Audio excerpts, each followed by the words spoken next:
Holly of Holly's Soapmaking.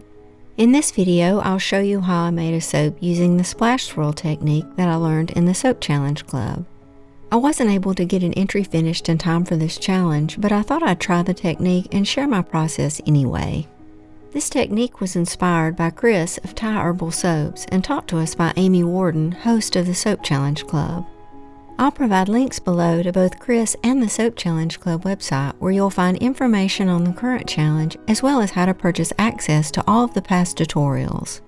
If you're interested in the recipe I used, I'll post it along with an alternate recipe and a soap calculator at the end of this video.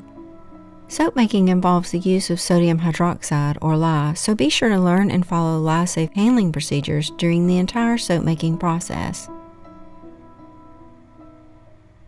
Since this was my first time trying this technique, I chose a simple color palette of black and white. I wanted to create a gradient from black to white and then use black for the splash swirl on top. For my black colorant, I prepared some activated charcoal by mixing it with sunflower oil. And for the white colorant, I mixed some water-soluble titanium dioxide with warm water. After the colorants were ready, I prepared the lye and weighed out the oils. I'm not going to show those details in this video, but if you'd like to see my lye and oil preparation, be sure to check out the links below to my last few videos where I go into more detail.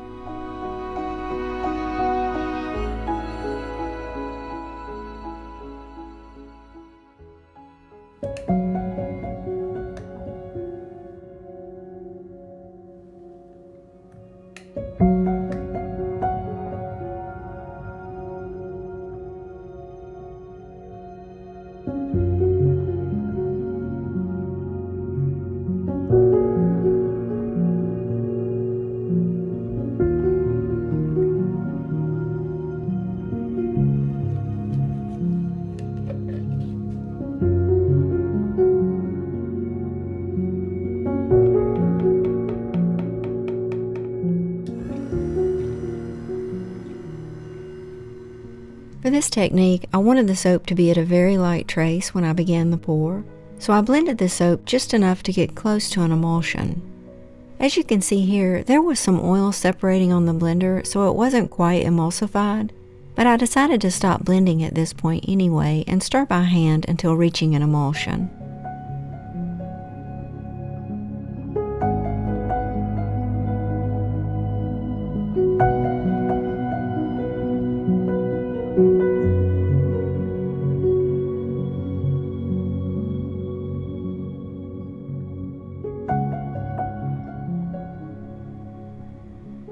After the fragrance was incorporated and the mixture reached emulsion, I divided it into 3 parts.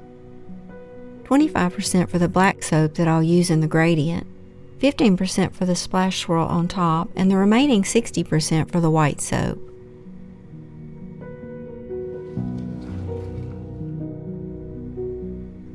To make the black soap, I used 1 teaspoon charcoal oil per cup of soap.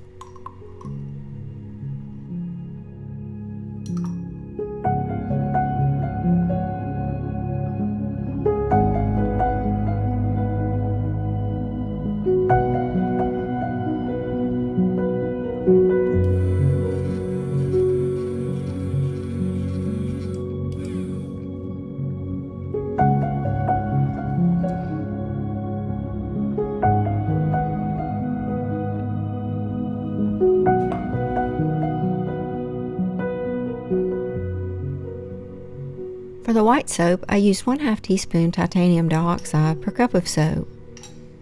I poured off a little soap to mix in the titanium dioxide. This allowed me to blend as much as needed to get it fully incorporated without accelerating the entire batch of soap.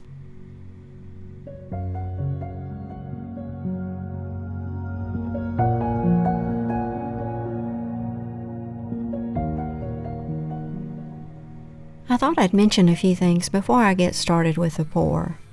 For the base of this soap, I wanted to create a short black to white gradient on the bottom third with a solid white middle and top, and then drop lines of black soap in for the splash swirl.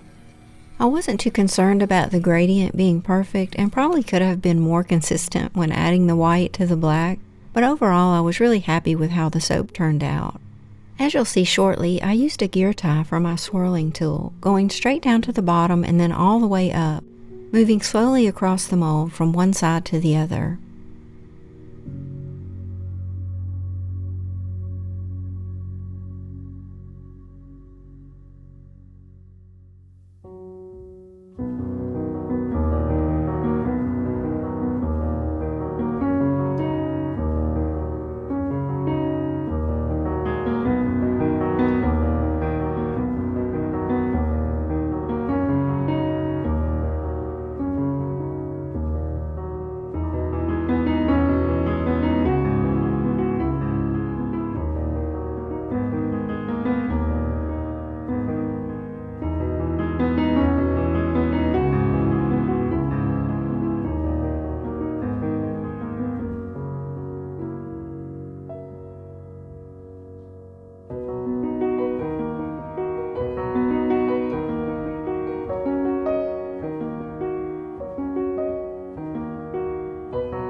Based on Amy's tutorial and the results she achieved, I decided to contour the top of the soap like she did in order to pull the splash swirl lines in towards the middle.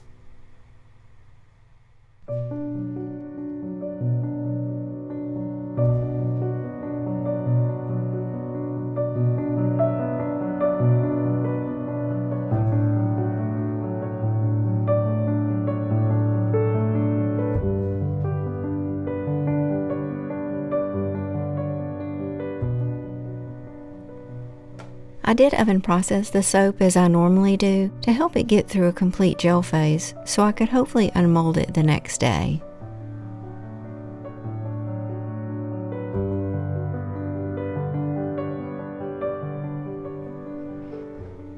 I removed it from the oven the next morning and unmolded it. It was still a bit soft, so I let it sit on the counter for another day before cutting it.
Since this was a cold process soap, I left the top of lye set to sodium hydroxide or NaOH. My recipe oil weight was 1,300 grams. The lye concentration was set to 35%, which means my lye solution consisted of 35% sodium hydroxide and 65% water. I left the superfat set to 5%, and my fragrance usage rate was 40 grams per kilogram. Since this recipe does contain lard, I'll provide an alternate recipe that I really like following this one.